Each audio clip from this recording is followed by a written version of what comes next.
Darlings, I told you I would be back on Monday with another new episode.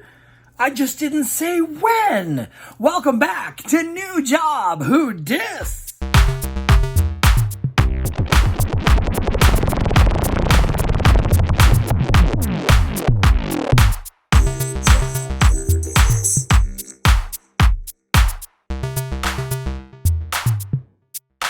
Well, hello, one and all. Welcome back to another edition of New Job Who Dis. To my 10 listeners, I'm sorry I've let you down and kept you hanging for so long. We have so much to talk about. If you are new here to the Halston Boddy experience of New Job Who Dis, welcome. You have about 23 episodes to catch up on, so that is a full day. Get sick, call off from work, and have a 3-day weekend. Catch up on all things Halston Boddy since 1973. Anyway, we are here. Thank you all for joining us on the Apple Podcasts Network, iTunes, and of course, Spotify and the Podbean Network, where it is being hosted. And if you're here on YouTube, good to see your beautiful face. Isn't it lovely to see mine? Moving right along, let's get you up really quick. The quick and dirty. Where are we now? We are in 2006. We are in West Hollywood, California. And by the way, we meaning the royal we and you, the audience. But we are also, we're living in West Hollywood with a couple of friends that I've known since 2000 and 2001. I would say 2000. So that's fine. Got some very Caucasian bear friends in Los Angeles because I'm part of the gay bear scene of Southern California in some way, shape, or form. That's where a lot of my friends were at the time. And then I had a boyfriend who lived in Dayton, Ohio, where I had lived for a year and had to come back to set up camp because I wanted to bring him out. He, traveled to California, thought it was amazing. We were starting a life together. Great. So things seem okay. My last job was working for Best Buy in West Hollywood, which was a very unfortunate experience. Best Buy is still kicking it. Best Buy is still out there in the game. No shame in their game, but when I worked there and the experiences I had with the employees I had really, that was I want to say there was a little bit of a turning point as far as my perception of the working place and corporations, especially big corporations, because there was no protection. There was no, we need to get to the bottom of this kind of mentality with Best Buy. And I felt like the employees around me, I couldn't believe my eyes was kind of the sort of thing that happened to me because we're in this brand new store in West Hollywood. It's a flagship store now because it's brand new. Of course, we're number one in sales of the district because it's a brand new store. But at the same time, if you went inside, it was kind of a dumpster fire because all of the, I worked in the media area, so it was all CDs and DVDs and video games. And it was a hot mess. I don't understand how we had sales because you couldn't find anything and everything was in the back and nothing was organized and the prices weren't always where they needed to be. It was just a mess. And I felt like I was one of the only people trying to orchestrate some level of order and catch-upness of their inventory that was sitting in the back. So it just became this nobody's on board. I don't understand why you think this is acceptable kind of feeling I started to have inside about I can't understand why you wouldn't allow the time and energy for me to clean this up. And then at the same time, I had a manager who didn't care either. He was too busy being a pretty boy actor type who you could clearly tell was not invested in the futures of Best Buy. He was, I got a job because I have a face and I've got auditions and I'm calling it. It was the Hollywood hustle. And I hated it. And it was just this, I saw this weird dichotomy of, at one time, On one hand, you were giving awful service because people couldn't find the things that they needed. But at the same time, because it was a brand new store and the place was flooded with people seeing the new store, and of course they couldn't help buying stuff, we were number one. Brr. That's the sound of me beating my chest. We're number one. Woo. Lots of morning meetings, hooping and hollering, proudly beating our chests about how we were number one. And I just kind of stood there indignantly like, stop pretending like you're doing that. It's happening naturally. So, needless to say, Best Buy West Hollywood had to get kicked to the curb as a job, because that's all I started to feel like, this is just a job. I don't need this as a career. I didn't really feel like retail in general was going to be a career. I just was good at it. I had no fear of I started to crumble away the fear of talking to people through Musicland way back in the 90s. And here we are in the mid 2000s. So being able to approach people and talk to them about what their purchases are about, or how their day is, or, just being friendly. Hey, how are you doing today? Great. No need for small talk. I got it. I was didn't fear retail. However, this was getting close to the last stand on retail. In fact, it wasn't. It wasn't the last stand on retail. That's coming up. Spoiler alert. Ha. So we're going to focus today on what was going on at the same time. We're going to get back into the comedy wave of my employment and or career goals and dreams. If you go back a few episodes, I was starting to become a stand-up comic in Los Angeles. I was doing shows with Elena Saris, and we were doing a thing called Out for Laughs in North Hollywood. It was a gay and lesbian comedy show. Oh yeah, dated terminology. I mean, gay and lesbian still exists, but nowadays it's very, LGBTQ plus or LGBTQIA or LGBTQIA plus or all the, you get the full strand. Back then it was just like gay and lesbian. Who cares about anybody? No, we cared. It's just that's how it was her show. She marketed it that way. It wasn't a thing. It wasn't a big thing to make sure we had inclusion on the flyer of all of the parts, the LGBTQIA plus community. So it was a different time. And it was only, 14 years ago. So it's not like, back in the 1920s, we had, 14 years ago. Progress, people. Moving right along, I started to do shows in Hollywood because there were, shows in Hollywood. There were shows all over the place. I wanted to spread my, comedy wherever. I started to do it in Long Beach and, other places all over Los Angeles, just littered all over the Los Angeles landscape, North Hollywood, everywhere. And when I got back to LA after being away for a year, it wasn't too difficult to get my feet back on the ground because as far as the comedy career was going, because essentially I was living in what is known as the Valley, the San Fernando Valley at the time when I was first living in LA. So I wasn't always in Hollywood. I wasn't on the other side of the mountain where the valley rests, which is the Hollywood side or the West Hollywood side or any of that side. I was in the Valley. I was doing comedy in North Hollywood. I had a few gigs in Hollywood or the Hollywood area, but I was not a Hollywood comic. I guess I would be a Sherman Oaks comic, if that's a thing. But I wasn't, doing that Hollywood hustle on the other side of the mountain. And if you look up I can't explain it, but, I'll do the most Californians thing where I'm like, if you just south of the 101 and then, anyway, look it up. California, the Valley, you'll get it. Too much to explain. We have no time. There's no time to explain. Come with me. So I'm now back in California, and now I'm living in West Hollywood. So I am on that side of the valley. I am near Hollywood. I am available to be at the Comedy Store, Improv, and other places. Great.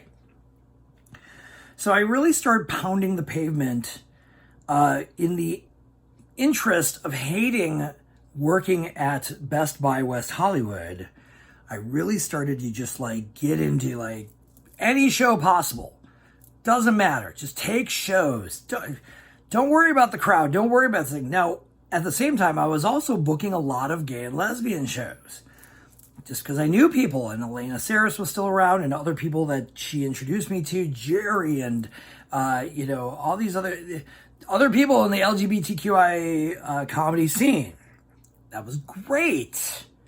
Except I really, at this point, I didn't have a huge amount of gay material, like on the nose gay material.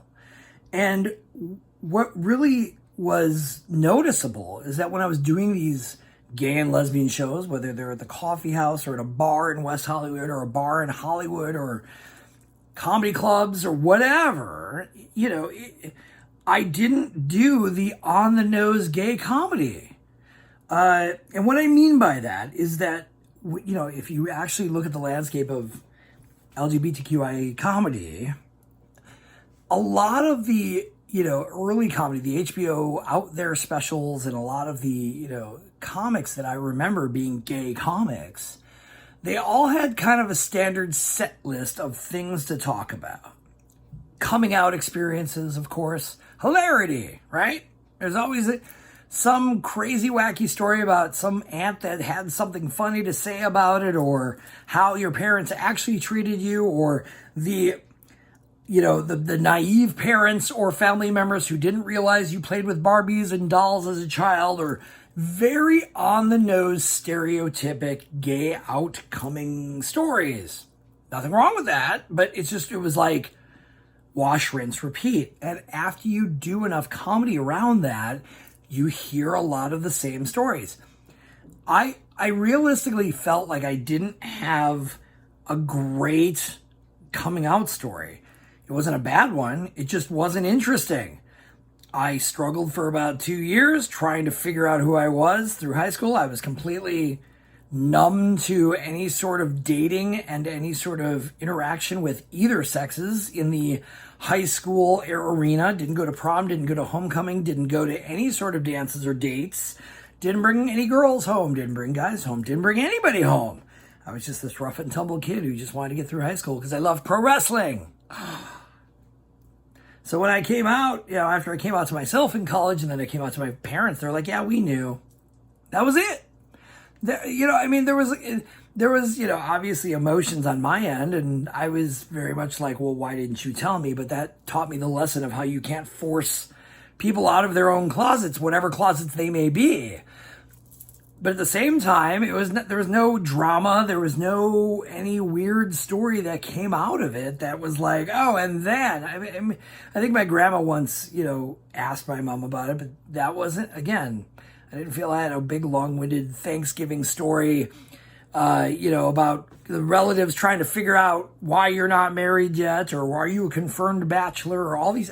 I didn't have any of that. So I didn't have a big gay background in a way where I could translate on what I call a normalized LGBTQ stage. So it was a little bit of a challenge for me because I was trying to do everyday comedy, observational comedy, what's in my head comedy. I wasn't playing to that masses of, and then the other wash, rinse, repeat thing that I fondly remember is a lot of dating stories. Dating's hard, right? You tell these wacky dating stories, which, fine and dandy.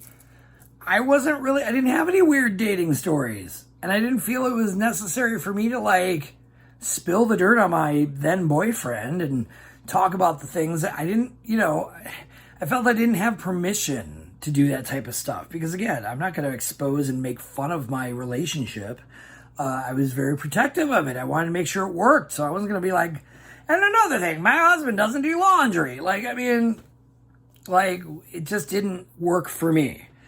And I didn't really have any major observations about the LGBTQIA community that I could be funny about or wax nostalgic about. And then again, here comes the layer that really kind of just made it weirder, is that because of my look and because I had facial hair and I was a husky guy, I'm still a husky person. However, I wasn't feeling being a bear comic. it's almost like every once in a while I get introduced. He's a bear comic. And I would kind of wince internally because you're setting something up that I don't have in my comedy chest of, magic tricks. I don't have any material about being a bear. I didn't feel like I wanted to explain that to the audience because I didn't really have a definition for it for myself in any way to like own in a way where I'm like, I'm a bear and this is beardom and this is what it's all about and I need to talk about it and da-da-da. It just was like, yeah, I'm a bear, so what? I guess. So there was a little lack of ownership of who I was as not just a bear comic, but a gay comic. Because I just didn't have this like drawn out experience of what it meant to me to be gay and all these things. And everything that I had that was just old humor from when I was a bartender in Milwaukee was inside joke stuff. I mean, I didn't really find a reason to warp it into my comedy because it was too fresh. Maybe it was too young. I didn't really have a way to make it into humor for myself. It was just me being me. I wanted to make fun of things that were external. I wanted to make fun of things that I was observing through my eyes, but they weren't very internal as far as like, I'm a navel-gazing guy that has to talk about my things and my stuff, and this is here's my psychology. It was more like talking about the things over there and the American Idol jokes and, things I watch on TV. Yeah, so, I struggled, but I got my footing. Just keep doing what you're doing and you'll start getting better at it. And I did. And I started to cement some jokes down that it worked and kept working. So I started to layer those into a set and make sure I had a set of all these jokes that seemed to work. Were they congruent? Probably not. Were they gay on the nose comedy? Not really. It was weird. And at the same time, as if all of this is spinning my head, I'm a bear comic, so I'm now I'm full tilt boogie in the middle of booking myself continually for bear conventions or bear events around the United States. Gatherings of gay men who look with beards and thickness and meat on the bones. They are not the twinks, as they say, of the LGBTQI commercial or community, but yeah, that's what I looked like. That's what there was my interest in where that's where it lay. So I was booking because again, I put in my customer support and service skills into play when it came time to me being my own agent. I didn't have any sort of representation. I didn't have any sort of people making the calls and sending the emails and trying to put the fishing poles in the water as far as booking. It was me. Well, if I took my skills of customer service and suggestive selling and making sure I was charming and polite and I could spell on my resume and the presentation was important, I sold a lot of bear communities on me. They were in. Listen, I did a good job here. They knew me from that. They saw me at this Fresno event. You were a hoot. You were super fun to talk to. You're a nice guy. Great. Let me get you in on this event. Sounds good, right? So I started to get through the bear community and all their events one by one. And I talked about this in a previous podcast about how, I considered it like the golf tournaments or the tennis tournaments where there's the majors.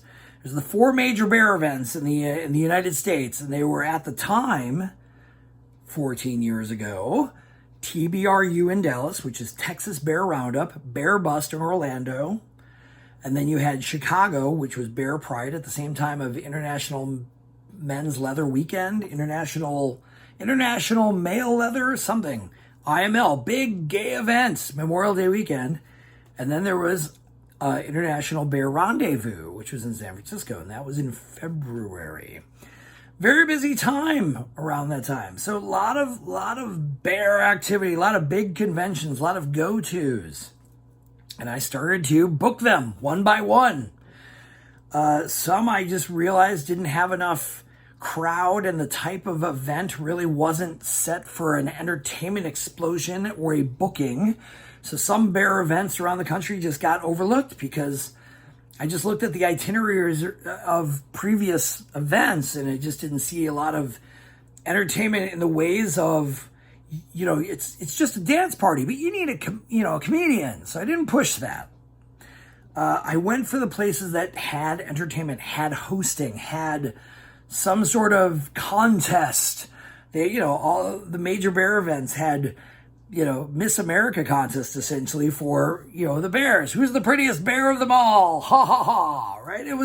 That was the scene. It still kind of is. It's, mimics the leather scene. They have all these international Mr. and Mrs. Leather or Ms. Leather, and they have all these categories around the world. And at the same time, you want to talk about categorization, they had bear events and they had all these, again, it's just Miss America pageants for gay men, gay burly men with beards or some sort of facial hair, and others. But it was, and they had the categories. It was like daddy bear and grizzly bear and polar bear and cub and all these, the list went on. And of course it just became, then you have the skinny bears, which were the otters, and all this categorization. And then they had to award the prettiest ones of them all.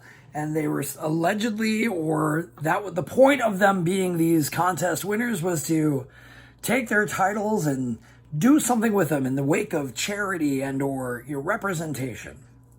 Great in theory. Let's be honest. If you go, there's a long conversation about the bear community and titles and all this, who's the prettiest of them all kind of behavior, but that was the bear community. It's made, again, bear in 2020, obviously with COVID, bear events really don't exist right now. So I don't know if that's going to go away. I don't know if there's a restructure happening. I don't know. Not part of it. But so either way, I was booking these events. Early on, I realized I was going to wear out my welcome. Not in a general sense, but I knew I couldn't just keep booking the same place over and over again, just based on what I had seen previously in the ways of just what their entertainment was for these bear events. Whether it was a dance outfit or a DJ or or some, singer or something. The same people didn't really show up a lot to the same events unless they were the local. They were the local flavor that always performed, hey, Thursday night, this person's going to be opening the bear event and he's going to be doing his karaoke night at so-and-so. That was the local flavor of these events and these parties. But I didn't really, see a longevity on a ways of, oh, I'm going to keep performing year after year with brand new material all the time. I didn't see that behavior happening with anyone else. Unless, again, you created it locally. And that's what we talked about in the previous episodes about this, where I started booking Nashville, Tennessee, where a gentleman was creating this thing or created this music event thing of bear musicians. And there was plenty of those guys with guitars and could sing and all that jazz. And I think it was called Bearapalooza. And that was great, right? Again, if you create your own magic, God love it, right? But once again, I saw the writing on the wall early on. I didn't act on it. I didn't, count my chickens out before they hatched. I just kind of went, yeah, you've got a shelf life, so you better just keep it running until it runs out. Great. Well, it started to run out. The bear events I did were great. It was fine. I got, some events were amazing, got some great reception. Other was lukewarm reception. It wasn't, temperature was mild, and I did a lot of hosting, a lot of contest hosting, and a lot of, we have game shows we want to run. So I did a lot of great hosting. And, dialing back to the Los Angeles to tie into that, me and one of my longest and oldest comedy friends who I've known for almost I've known for 15 years for sure. And Faith Choice at the time, currently Kai Choice, but Faith Choice at the time was my comedy buddy. She was great. And we ran a show together in North Hollywood called Milk Shoot, as in milk shooting out of your nose. And, I was a host of that. And so I was really sharpening up my hosting skills at the same time trying to do comedy. So it was a little double dipping. I was doing some interesting things as a host and doing all these things of like hosting events and hosting game shows and hosting the dating game and match game and all these fun things for bears at events to do. And of course, bear contests, right? These, bear chest contest and jockstrap contest and all this. It was bananas. It was a wild time for me in 2006. But that's what I was knee deep in. I was all about the bear community and that was the gay LGBT. Where did I fit into this group of merry rainbowed characters on the spectrum? I was in the bears. I shouldn't even say knee deep. I was like waist deep, maybe up to my chest. It was just, I was in it. Very, very interesting groups. So it was fun. It was a lot of fun. What I also noticed, and I started to pick up on, because I felt that when I'm dealing with people in business, especially my business of comedy, and being an entertainer especially, because that's how he treated it. I wasn't just some stand-up comic. There wasn't a pay rate scale for stand-up comedy where you could just look it up. Oh, if you're doing a bear convention, that's this. If you're doing, I had to kind of figure it out for myself. And I was representing myself. So I didn't have a guy on the phone who could, dazzle somebody in the community so I could make more money than what I was worth, or get more, or get a rider signed, or anything fancy. I was very practical because I knew who I was dealing with. I was dealing with the bear community. Now, a lot of these bear community groups, these conventions had a charity backing to them too.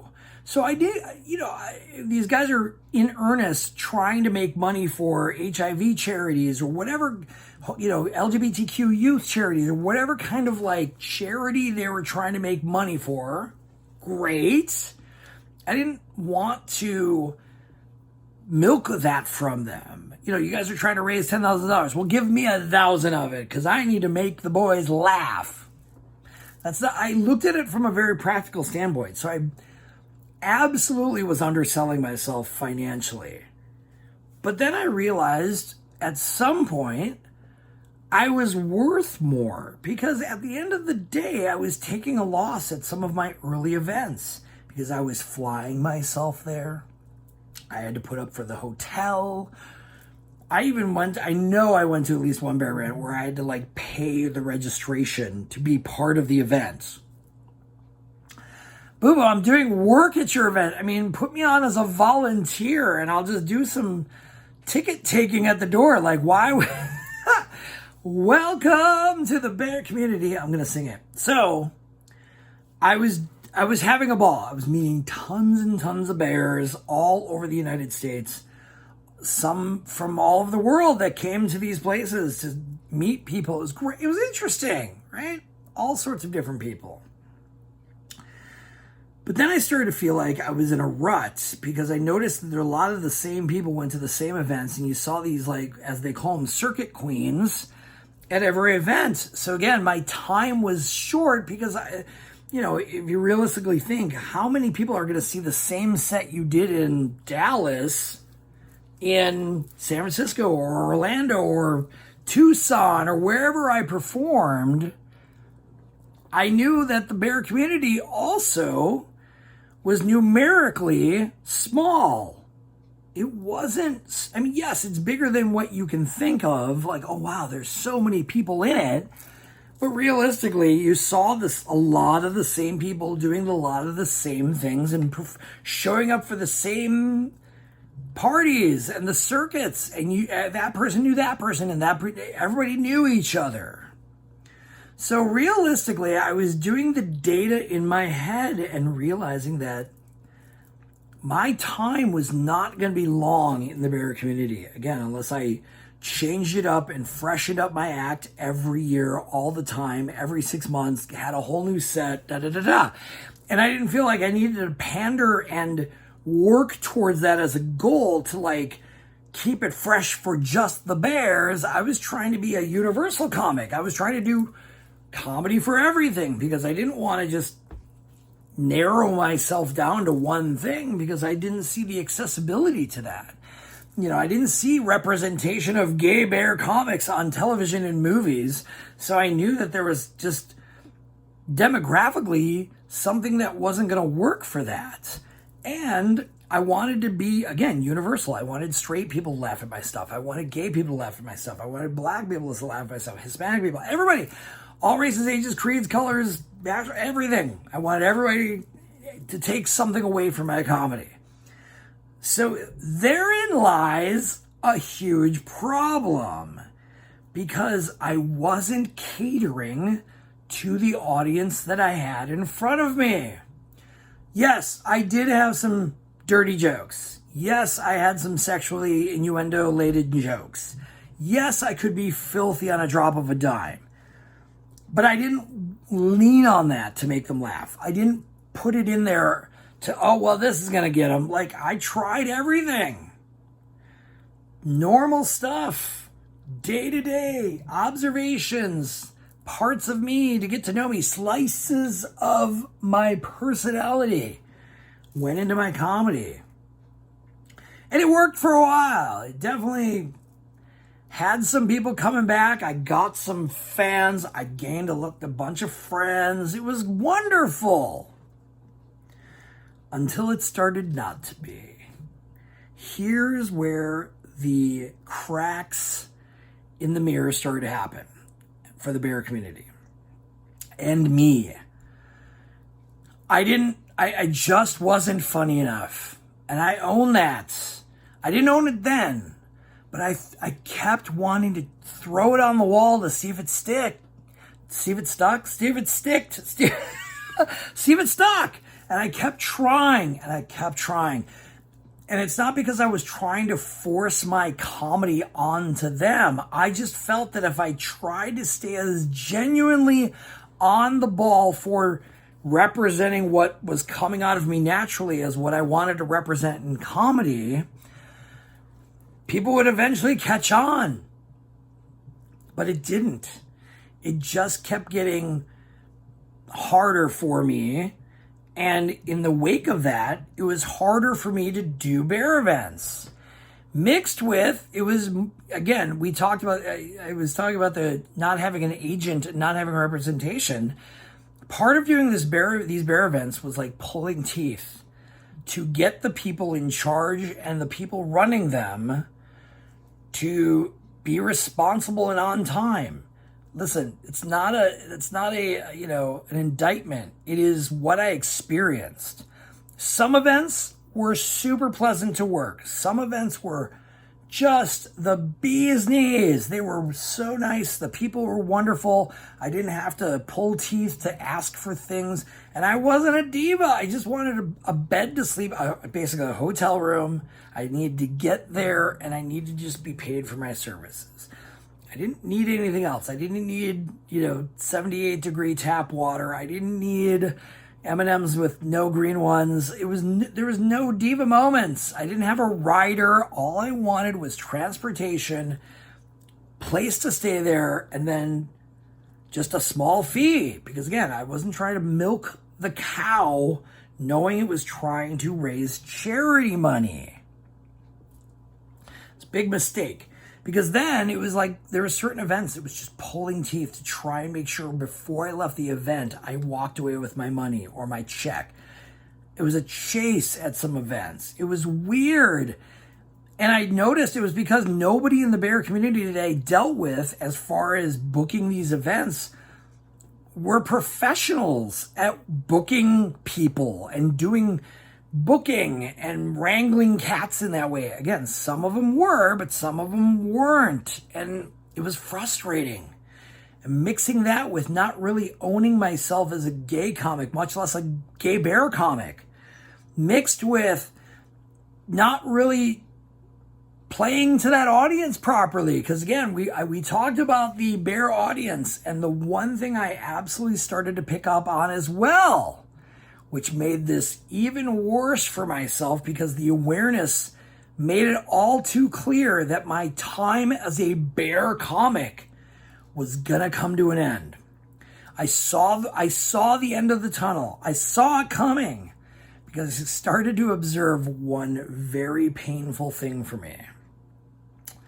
I was not, and I'm not saying this to beat myself up. I am not saying this in a way to demean myself and make myself into, like the ugly duckling or whatever. But I would not be considered a classically handsome gay bear at the time. To myself, I mean, realistically right now, I don't consider myself that either. But at the end of the day, back then, when you looked at what people were basically sexing up, what they were putting up on pedestals visually to be seen as hot or sexy, or the people that were winning the contests of Miss America Pretty Bear 2006, the stereotypically classic mold that the gay bear community wanted to see visually, I was not that. I was insecure physically. I was not fully amazingly bearded. I had facial hair question marks. I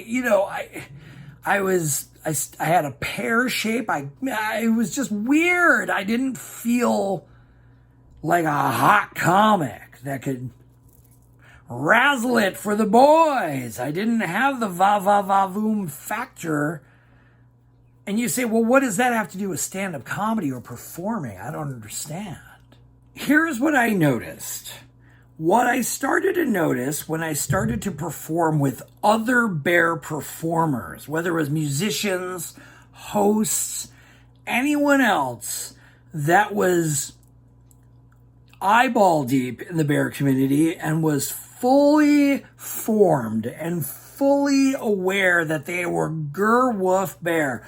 They lived it. They had the bear shirts. They had it all. They had the look. They had the chest hair. They had the great beard. They had the whatever the very Caucasian gay bear look was of the day that mimicked the bear, bourgeois idols of the industry. I mean, listen, I didn't fit it. It was not me. And so the other performers got bigger responses because of their sex appeal.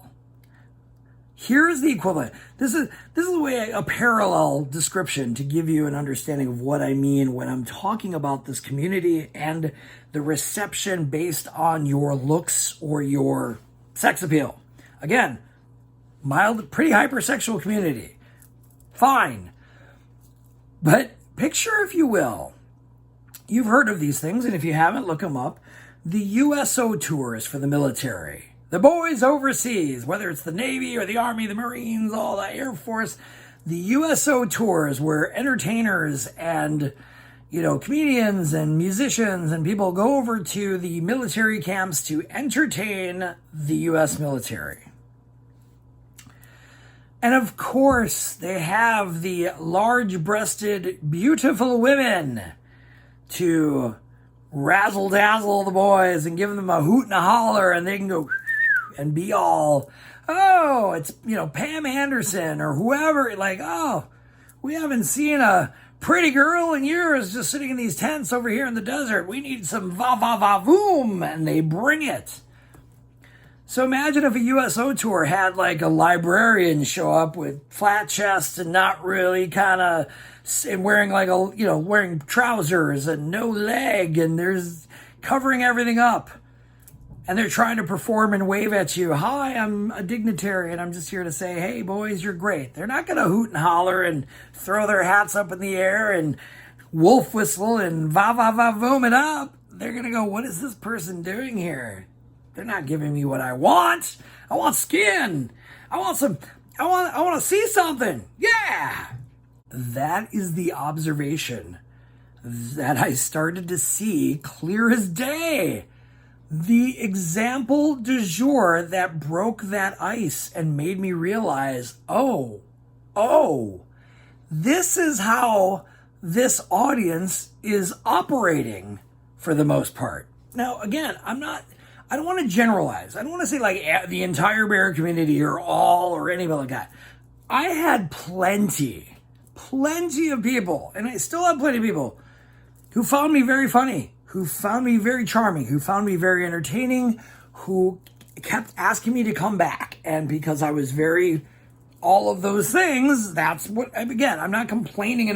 There's no complaint like, oh, the bears never found me funny. That's not where we're going with this. There was plenty of people that found me funny. But what I started, again, this was just backwards internal observations of what I saw that was not working for me.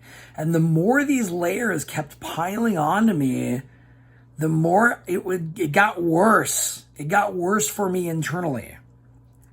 There wasn't any, I had never told these stories before. I've never really sat down and like wax nostalgic about my comedy career in the gay community, the bear community, or all of the comedy community in any sense. So it's interesting how, like, I talked about this in a previous podcast. I might have mentioned this, where as I'm doing these podcasts, I'm learning new things about myself and discovering the why to the what as far as what happened in my career. And so going back to get to where we're swirling towards, we're talking about the hypersexualness of the bear community. And again, not a generalization. There's a mild generalization to it, but there's truth behind it based on my experience of what I witnessed. It's just my experience. This is what I started to notice. It was just very sexual. Everything was turned around. Everything had to have a bare-chested guy on it. Every calendar, every advertisement had to have some sort of razzle-dazzle to it to allure the bears. And I was not playing to that crowd. So I met a very, very wonderful human being in the Bearapalooza groupings of musicians and entertainers. And I can't remember if it was 2006, 2007. I'd have to go back and look at my, my history books of myself in my memory box. But this guy named Kendall, Kendall, when I was watching all these bear musicians at Bearapalooza in Nashville, it was great. A lot of acoustic musicians, some, interesting artsy musicians that did some sort of, interpretive stuff. It wasn't on the nose. Here's my next candy pop signal, or I'm a rock. Like there was I was blown away by the guys who were like shredders on guitars, because I was like, wow, that dude's whoa, he's really great at, tearing it up on the guitar. But it was a lot of, there was a very strong handful of what I categorize in the, Musicland category of lesbian folk rock. A lot of Indigo Girls. A lot of, it was a lot of, let me string my guitar and tell you a story of my coming out and my family that I chose, and it was a lot of that. Great stuff. Very, internalized, a lot of emotional acoustic work done by some of these musicians. Then you had some of these mild rock stars that were, trying to rock it up and trying to give you a little bit more countrified, and it was great, right? Gotta see a whole section of those dudes at these music events in Nashville. But there was this one guy that stood out, Kendall. Kendall he blew me away. There's this bear performer that was hyper energetic, this pocket muscle guy that just could sing and rap and had comedy involved and a wink and a nod. And he was, for lack of a better word, like a perfect audience for a gay show, because it was there was a little bit of sex involved. He was, shirtless and putting on a harness and bear ears, and he was totally hamming himself up for the Bears. And that's when I noticed it. Because over time, when I started to actually dive into these musicians and started to listen to their stuff, I was like, oh, this guy had some real sensitive topics to talk about. Because most of the songs that you may have, that I learned about with Kendall were these novelty songs about bears and, banging dudes and doing these things where it was like hypersexualness to them, or a wink and nod about sex and sexiness or whatever.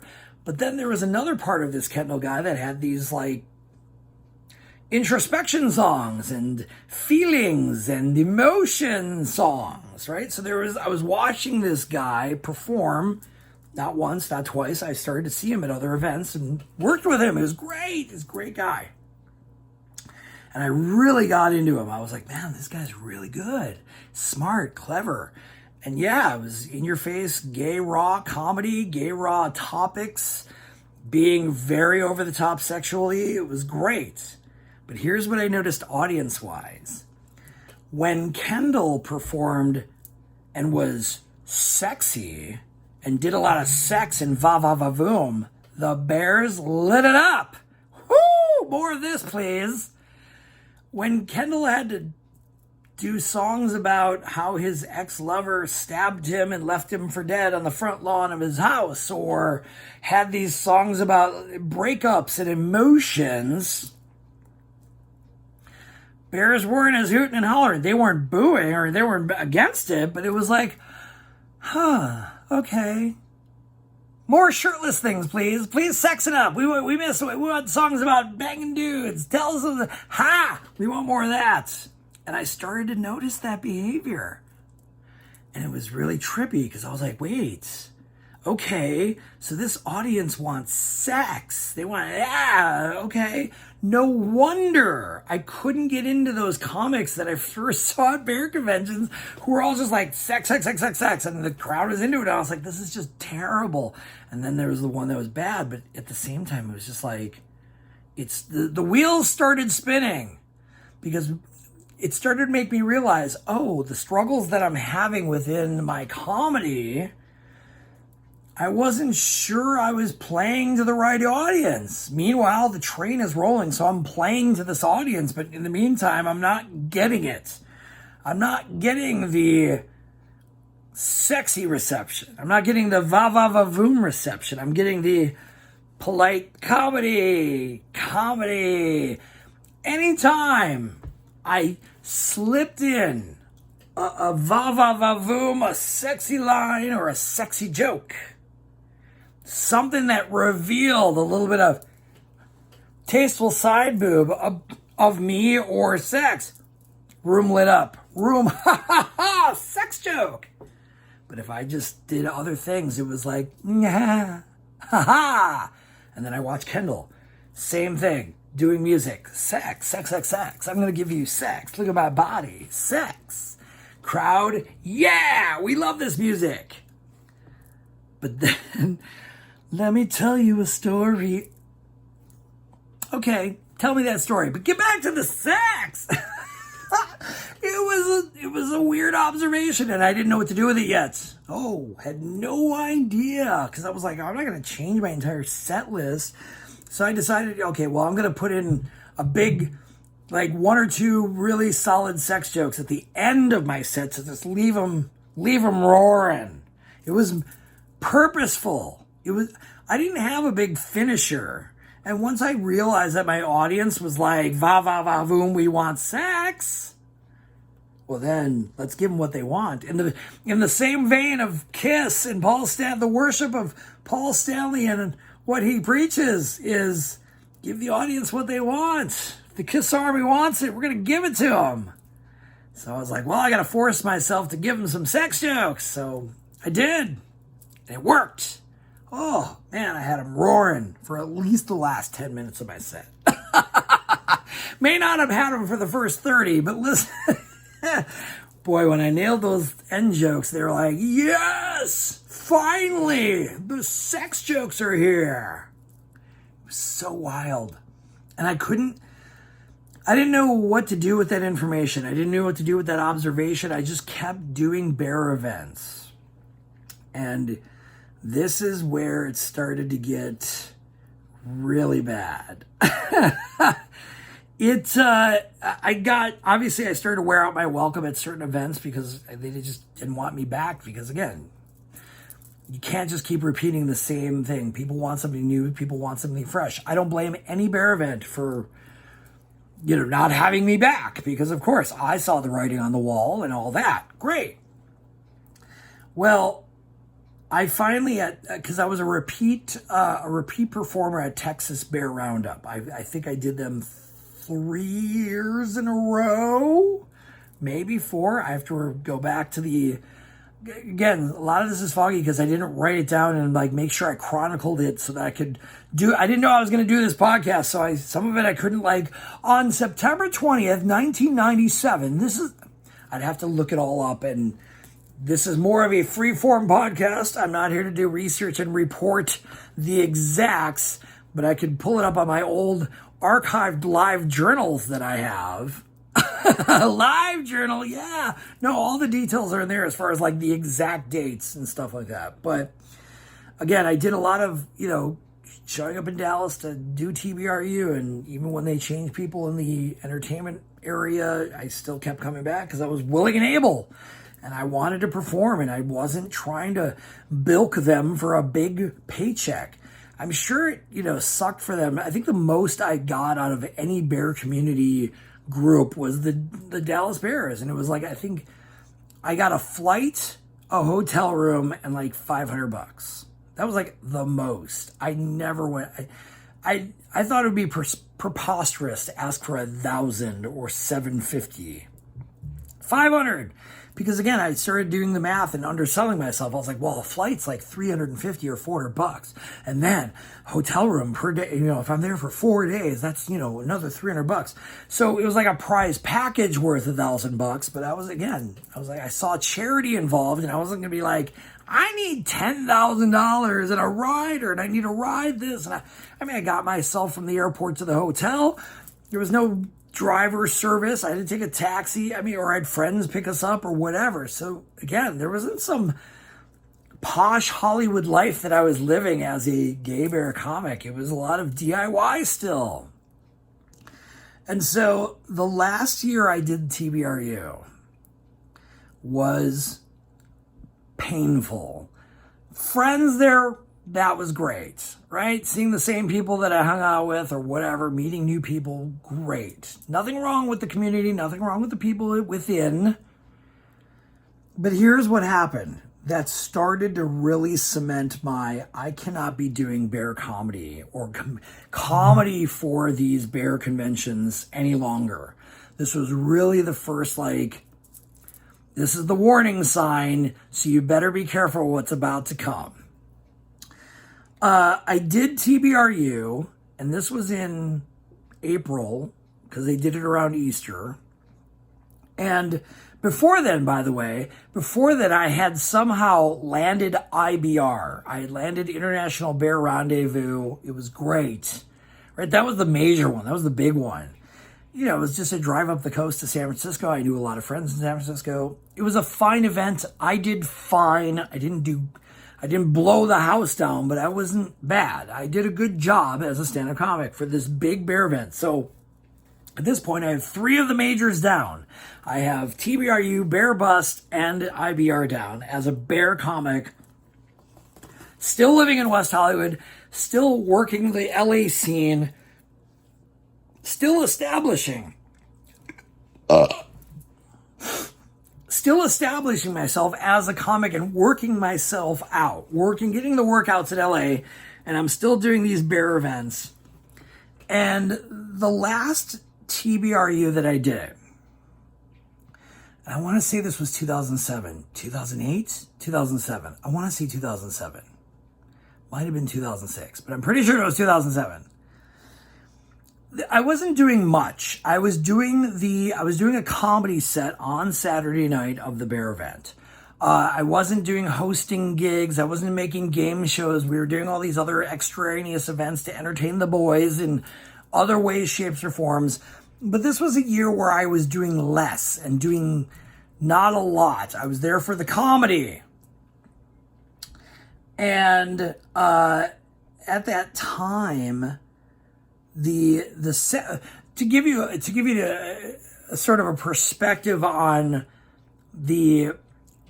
what was happening, was Saturday night is the big night, right? Imagine if like prom was a 3-day thing and the big dance is on Saturday night, right? There's all these prom stuff beforehand, the pre-prom parties, the warm-ups, the whatever other things. But imagine if prom was on a Saturday night. Now, of course, on Saturday night, they're going to feed everybody because they're going to have a big food thing. Yeah, let's all eat. Great. And then they have the contests and the entertainment on Saturday night, because not everybody wants to go to the bars. Not everybody wants to go dancing. Not everybody wants to do those things. So there's other forms of entertainment. That's the big show and the big contest. And if you want to see all the hot dudes become Mr. Bear or Mr. Grizzly or whatever they want to be, that was the entertainment of the evening. Well, I did this show. Here is where the first problem started. The first problem is you fed them an all-you-can-eat buffet of Texas barbecue and carb-loaded on everything Texas style. Not a problem with that. Great, but everyone's full of food and they're sitting in this was at a barn, by the way. This was at some sort of entertainment stage restaurant barn place that could host catering or had an all-you-can-eat buffet barbecue with it. It was this huge Texas barn thing. And so we had a contest to get through. We had a drag performance to get through. And we had a host who is also a drag performer to get through.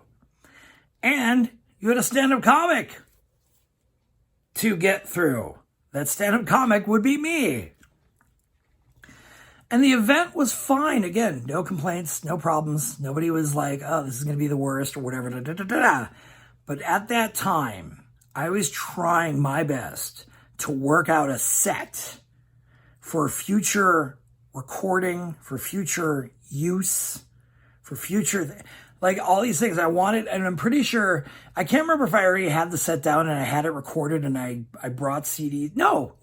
By this time I already had a CD and a DVD. We'll talk about that as we reverse gears in the next episode a little bit about my comedy and where it went in LA. But this was the toughest gig I'd ever had in the bear community. It was the toughest because it was the longest event I'd ever sat through. Here's what the perfect storm made it a setup for failure for me. One, I was very insecure and second-guessing myself as wanting to perform for the Bears at that time. Nothing against the Bears. Again, this isn't an indictment of Bears or the bear community at all. I was in it. So if it's an indictment on anyone, it's me. So what had happened was we started the event and the performance and the show a little bit late. Then the host kept going on and on. Didn't have anybody. There was no stage producer. Let's just cut to it. There's no stage producer making sure the show was on time and got people in and out when they needed to do it. You had a half in the bag drunken drag queen who was a friend of mine at the time. R.I.P. She's gone. I miss her. But at the same time, no time limit. So this the performance and the contest that this host was performing and doing went on and on and on. And you had 4 or 5 categories of these dudes who were all vying for the title of Mr. Pretty Bear 2007. And it was just this long-winded show. Imagine if you're wanting to party on a Saturday night because it's your last time or your last non-school night in Dallas. You have to fly out on a Sunday afternoon because you got to go back home and work your 9 to 5 at whatever other city you came from. Or even in Dallas, you got to go to work on Monday. So Saturday night is your party. This is the night. And you're sitting through this slog of a show with a full belly of food. And it is going on. And it is nonstop. And the jokes are getting staler and staler. And it's just hard to sit through. And here comes this not really hot bear sexual dude who has been around the Bears long enough that my comedy wasn't the freshest and the hottest plate of wake up this audience comedy, mixed with my own insecurity about actually doing the event again for the third time. Had been there 4 times, but performed 3. Mixed with knowing it's Saturday night, so I know these boys want to party. And coming out on stage after a good 1.5 to 2 hours of a contest show that I absolutely witnessed people in the audience already asleep and or falling asleep in their chairs. Not the whole audience, just a few people I witnessed in this crowd of people that were sticking it out. It was already like 10 o'clock or 9 o'clock on a Saturday night, man. The bars were itching to be in. The dance was itching to be danced at. People were crawling out of their seats to try and get their Saturday night in. And they're stuck because there's no like ferry or bus to get them to where they need to be. They're in this barn and it's warm and it's not going well. Here comes good old me up on stage, handing them a pile of poop. And they booed. They didn't boo hard. It wasn't like drowning me out. It was more like, oh, don't boo me, please. Like, I tried to throw it back to them. I'm like, oh, please, like, you have anything else? Like, I didn't feel the need to sass them hard. I didn't turn into Don Rickles and start railing against them. But it was definitely, I could feel the heat. There was a groan level worthy of like, why are we... It was less about the comedy. It was more like, why are we forced to sit through this B- of a performance? Maybe a C+ at best. I don't blame a single one of those folks in the audience. Sorry. I apologize to the Dallas Bears and the TBRU community that was there for that night, because it was just as painful for you as it was for me to be on that stage. And it was tough. I just tried to get through it because it was hard, and I was just not in the headspace to perform after being there and doing all those factors. I did not give anybody my best that night. And it came back to haunt me. Oh, did it ever? But that is for another episode of New Job Who Dis. Oh, I know, I hate to leave you on a cliffhanger of what you had this. Oh, God, there's more to come. Oh, there's more to come, but I can't keep you long.